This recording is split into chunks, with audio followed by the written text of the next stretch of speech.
Au Sud Kivu, une crise silencieuse séjoue loin de projecteurs. Alors que les cancers continuent de toucher de nombreuses vies, les patients font aujourd'hui face à des obstacles majeurs pour accéder aux soins.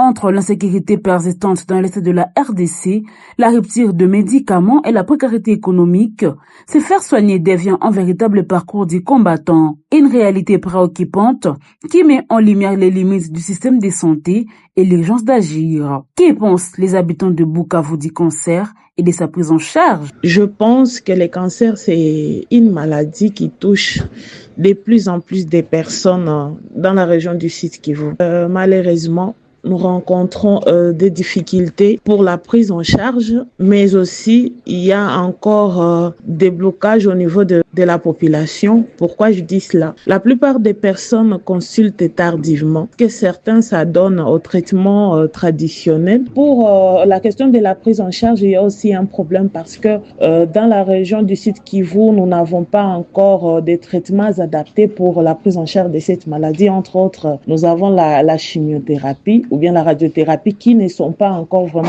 disponibles. Pour comprendre le défi auquel font face les personnes atteintes du cancer au Sud Kivu et particulièrement à Bukavu, nous avons rencontré un médecin cancérologue dénoté de la place qui a préféré garder son anonymat.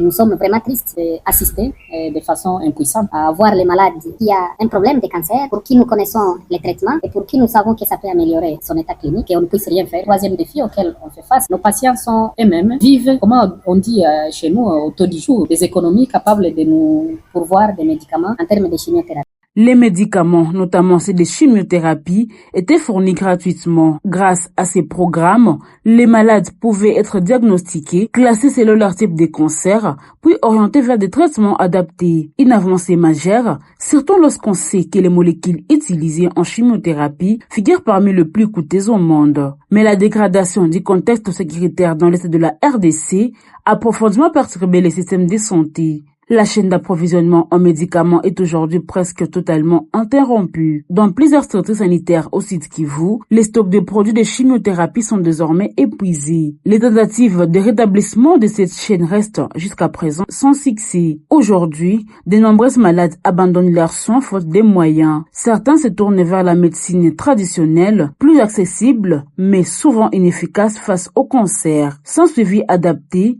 beaucoup retournent souffrir chez eux, parfois jusqu'à la mort. Une situation alarmante, malgré quelques efforts encore insuffisants pour y remédier. Nous appelons vraiment à tous les hommes, toutes les femmes de bonne foi, qui peuvent savoir où est-ce qu'il faut toquer pour que ce programme puisse continuer à fonctionner parce que le cancer n'est pas une personne. Que vous soyez dans une zone où la dégradation sécuritaire est ou pas, on peut aussi être atteint par ce type de maladie. C'est un programme d'intérêt général aux autorités sanitaires en place de nous aider à donc rétablir cette chaîne d'approvisionnement en médicaments. Toutes les organisations non gouvernementales qui interviennent dans la santé, si des efforts sont faits pour lutter contre le VIH, pour lutter contre le paludisme, pour lutter contre Mpox, les mêmes efforts devraient être faits pour que ces malades aussi accèdent aux soins. En tenant compte des chiffres ou des données épidémiologiques, l'année 2024, le ministère de la Santé avait déjà déclaré que le cancer en République démocratique du Congo tue plus que le paludisme, plus que le VIH, plus que la tuberculose. Entre la sécurité, les manques de médicaments et la pauvreté, les malades du cancer au Sud Kivu sont aujourd'hui laissés sans réelle solution. Ils sont pris au piège d'un système de santé affaibli où se soigner devient un combat quotidien. Des observateurs estiment qu'il est urgent d'agir, car si rien ne change, le silence et l'inaction continueront d'écouter des vies.